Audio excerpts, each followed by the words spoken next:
Welcome back to Infocus. I'm your host, Wee Fan. Before the break, you got a chance to see one of the master artisans at work making a hand-blown glass vase.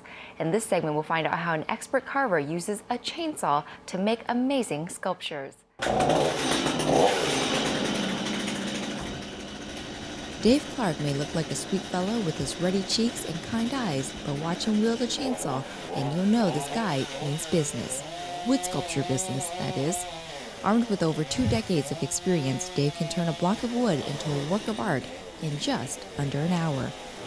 Nature sculpts this tree itself, and you'll see by some of the other material, you see the pock marks and things, and for me that's unique. The wood is very dark and black because this tree, it's a ponderosa pine, and this tree went through a forest fire over 100 years ago. I have an order for a moose in here. It will be a funny little fat guy. Everyone has an imagination, and we use your imagination and put it in the piece of wood the best we can. That's what we're going to do here. There's a moose in here, and we're going to try to dig him out. Each one is different. Every single one of them come up with their own character. I like that. I don't think I could make one exactly the same if I tried, but I like that. They all gather their own character, and each one of them will have its own character look. And we'll see what we can get out of this. Now this piece will probably take me close to an hour to finish. We'll see how it goes. The only tool we use is a chainsaw. Then the process is when I finish it, we take a torch and burn it. The torch does a couple different things. It gives it its color, and it burns off any of the little slivers and splinters that are left on it. Then we take a real fine sandblaster and hit it with that. And it's a quick process, but the sand is very fine. It's almost like talc powder. All it does is clean the char off of it. Then we take a sander and knock down the nose and polish him up a little bit in different places to give him a contrast in the color. And you'll see that as we progress here. So we will get started. I carved my first piece 41 years ago with a chainsaw.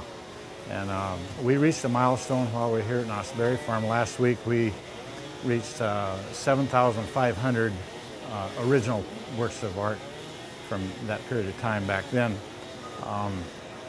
I don't know how many more I have left in me. It's really fun. I enjoy it. I can't go at it as hard as I used to, but it's still fun, so we'll keep doing it as much as we can.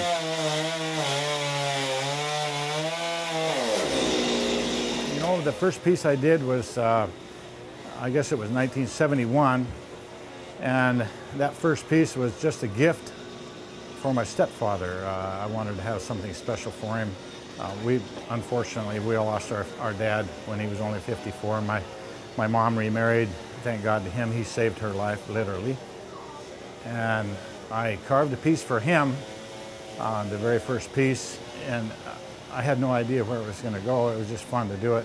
Had a crazy idea to carve it with a chainsaw. I was cutting Christmas trees in Montana. I went up to do that, and he had a stump in his yard, so I carved that first piece.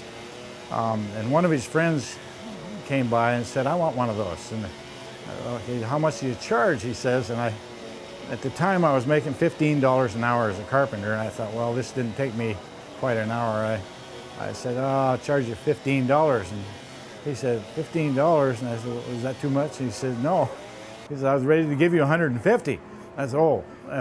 So I carved that piece for him for $15, and that was the second piece. Then at that time I thought, well, wow, this would really be fun to try to make a living, buy groceries and pay bills with it. So for 13 years, it was a hobby that I had, making a few pieces here and there and selling them. I built houses for a living as a carpenter. And then the time came, time was right, I guess. I put a piece on the main street of my hometown, Eureka, Montana, and it got a lot of attention. People started calling me, and I found that I was taking my crew out to the job, putting them to work, going home and carving my orders, and pretty quick I was making payroll with my carvings. Now that was in the early 80s when things weren't very good economically. If you remember, the interest rates were crazy, and the housing industry and the carpenter business was not so good anyway. So this thing took off, and I guess we're all blessed with the tools that we need to survive while here, and I think if we look long enough we'll find what that is, and it's fun. I still enjoy it, and we've managed to make a living doing it. While Clark makes it look easy, it isn't for everyone. Chainsaws are dangerous, and you have to remember the medium you're working with. A chainsaw is a chainsaw. It's made to aggressively cut wood, and unfortunately it will aggressively cut other things too. So there's always a degree of danger with it. Just have to pay attention. Use a lot of common sense. You can't get that saw or the tip in a position where it's going to kick. My saws, as you see, are modified a little bit with that smaller tip. That helps a lot. I do run the big saws, but I have not been cut badly. I've been nibbled on about 3 times is all, and not badly. Nothing a Band-Aid doesn't take care of, but for sure, if you wish to try this, get really well acquainted with that saw first. It's like any other tool. There's dangers to be had with them. When it's all done, I would get probably around $300 for this. The fun and easy part for me is doing this. We get a lot invested in time and dollars just getting this wood to start with.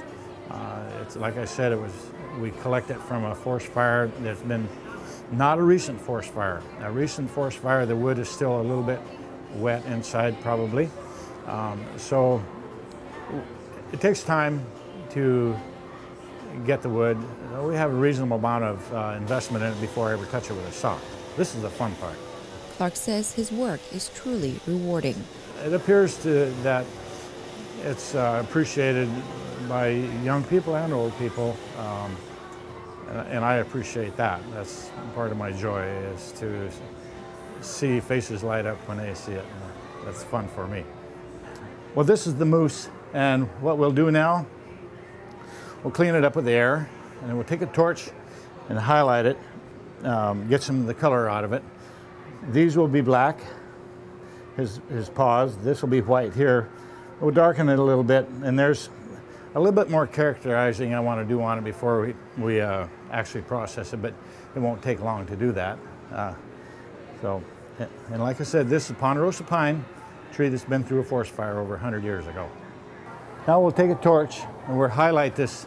The torch does a couple different things. It gives it color, and it burns off any of the little fuzzy things that's left on there.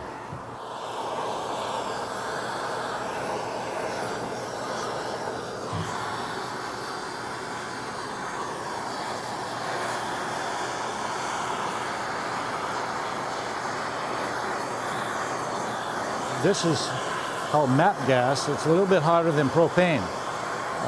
Propane is okay, but the MAP gas puts up a higher temperature, and it burns it a little more quickly.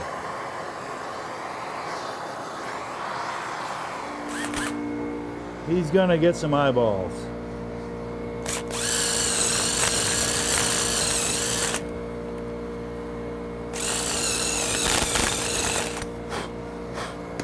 We may have a cross-eyed moose here.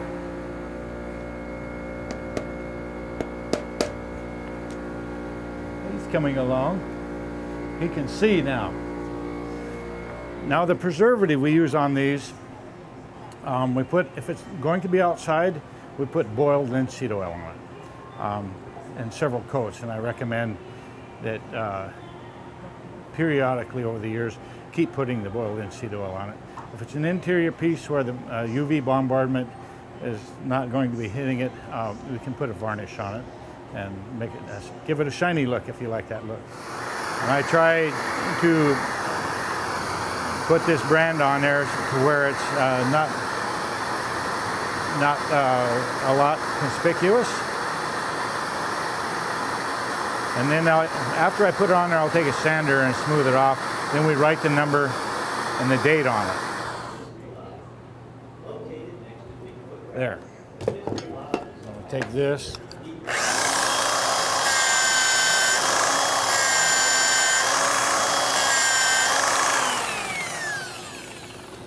this is where we'll put the number. And this one will be number 7,536, I believe.